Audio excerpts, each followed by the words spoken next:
So remember, when we're looking at the skeleton, we're talking about support, structure, and movement here. And starting off with terminology to identify with something that's bone is anytime that we see the word OS for os, that relates to bone. So in anatomy, the os penis, which is a bone inside of the penis, is an example of os. And then osteo. So when we see osteo, that's going to be osteocyte, is a cell that lives within the bones. So osteocyte, the osteo, osteo there. But we also have things like osteosarcoma, which is a cancer of the bone, and osteoporosis, which is a disease of lack of mineral of the bone. So osteo, once again, goes back to bone. Some characteristics of bone is the second hardest natural substance in the body. The first hardest is actually enamel in your teeth. Bone has got cells throughout it that's embedded in the matrix. We have osteoblasts. These cells make new bones. Osteocytes, these actually live in the bone and maintain the bone matrix. And then lastly, we have osteoclasts, which remove the bone. Ossification is the hardening of the matrix. And when we actually look inside of that hardened matrix of bone, we have two unique structures. One is called the lacunae, and this is actually where those osteocytes live at. So it's the lakes where they live at. And then the colliculi, and these are projections of the osteocytes. So the nuclei in the center of the cells in the lacunae, and then we have the colliculi, which have got projections of the cells that grow out into them. And then there's also passages in there for nutrients that are capillary-like beds for nutrients to actually get to those osteocytes. Key functions of bone is going to be, number one, support. So actually supporting the structures around it, such as the tissues, like muscles, tendons, and ligaments. But bone also is an attachment point for vital organs, so a lot of your fascia for your intestines and your lungs and your heart and all that comes off from the bone. Protection, so it protects the vital organs like the brain, the heart, the lungs. But then it can also give protection to other tissues such as some of the underlying nerves, blood vessels, muscles, and all that. Leverage, so it allows for movement. The muscles and the tendons hook to bone, and then by them pulling on the bone, the muscles, it allows for movement of the body. It is a storage place for minerals. Key among these ends up being calcium. There's two main hormones that play a role in actually the storage and removal of calcium. The first one ends up being calcitonin. And so the main thing that calcitonin does is it actually helps to put calcium back up into bone. And then parathyroid hormone. And so parathyroid hormone ends up actually removing calcium from bone. Another form of storage inside a bone is actually yellow bone marrow that we will get to, and it's actually the fat that is stored in that yellow bone marrow. And then lastly, it does blood cell formation and hematopoiesis. So it makes red blood cells, white blood cells, and platelets. All the blood cells within an adult mammal are made in the bone. There is some capability for the liver and the spleen to make blood cells in severely anemic patients, but by and large, all of your normal blood formation is going to happen in the adult, in the adolescent, and the geriatric within bone. Pediatrics, there's still some availability of neonates that have some of the blood cells will be made also in areas like the thymus. When we start looking at bone structures, we have two types of bones. First off is the cancellous bone. This is the light spongy interior of the bone, so we can see it's right here. It's what we call spiculated. It would look like a sponge in this area. This is also where red marrow and yellow marrow will be located. And a big thing it does is it actually supports the compact bone. The compact bone is this thick white layer on the outside. This is the outer layer of the bone.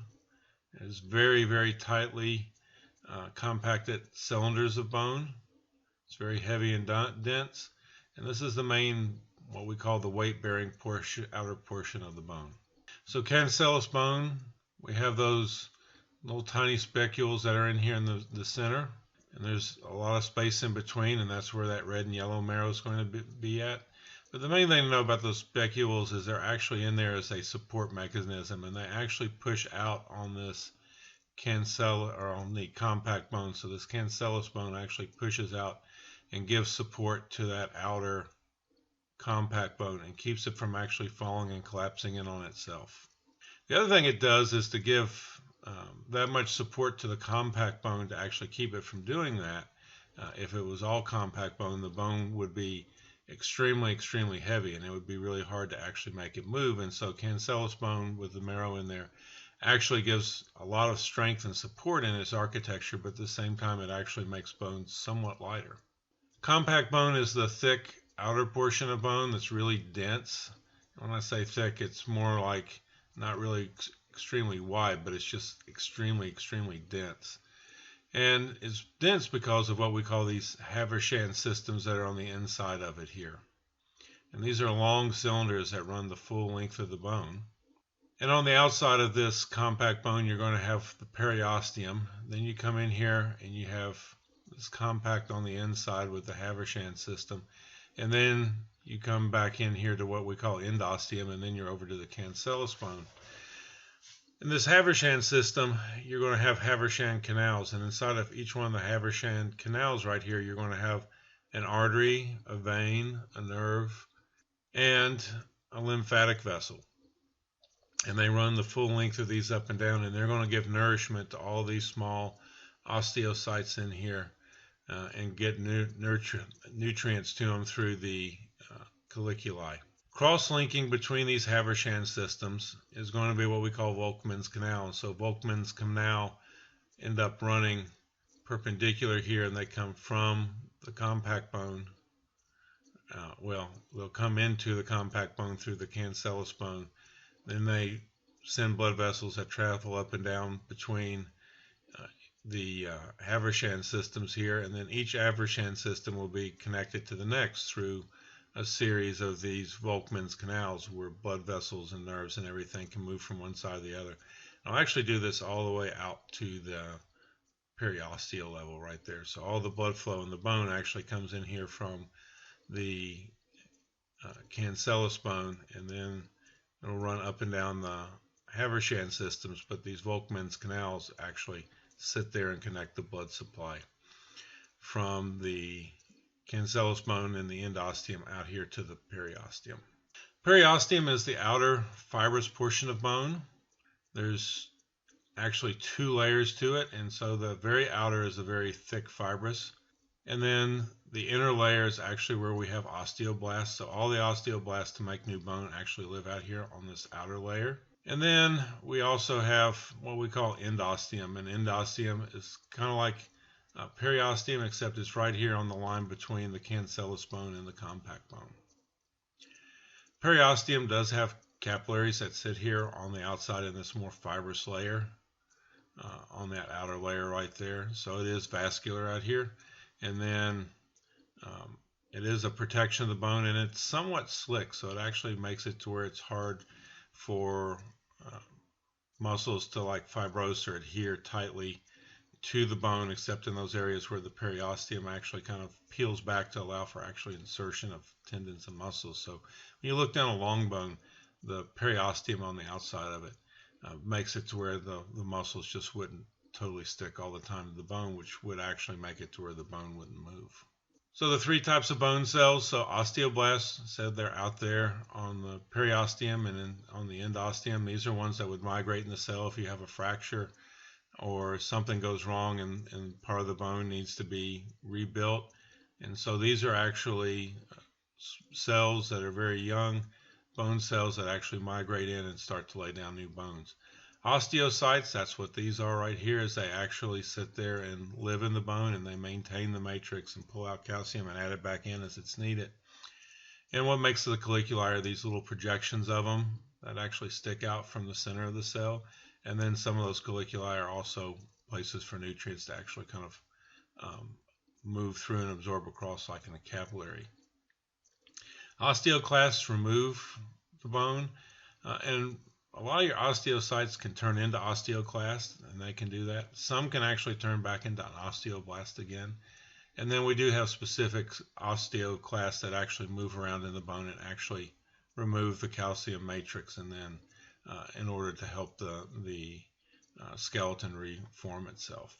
It's important to know that your skeleton reforms itself basically every 6 years. You get a brand new skeleton. And then we have these Volkmann's canals that we already talked about. These are going to cross-link between each one of the Havershan systems right here. And so these are all interconnected to keep the blood circulating through. Getting the blood into the cancellous bone there on the inside is going to be nutrient foramens. And so the nutrient foramen right there is actually a channel through the bone. There's usually multiples. In long bones, you'll have usually one big one somewhere about mid-shaft, but you'll actually have other ones at the ends of the epiphysis, at the ends of the bones too. You'll have different nutrient foramens in there, and these allow blood vessels and nerves to actually come into the bone, and that way blood can move into the bone and out of the bone. Once again, bone is extremely, extremely vascular, and part of the reason why is this is where your blood cells are actually being made, and so it's highly, highly vascularized. One thing to know about some of these nutrient foramens is they can kind of look like a fracture sometime on an x-ray when they're really not.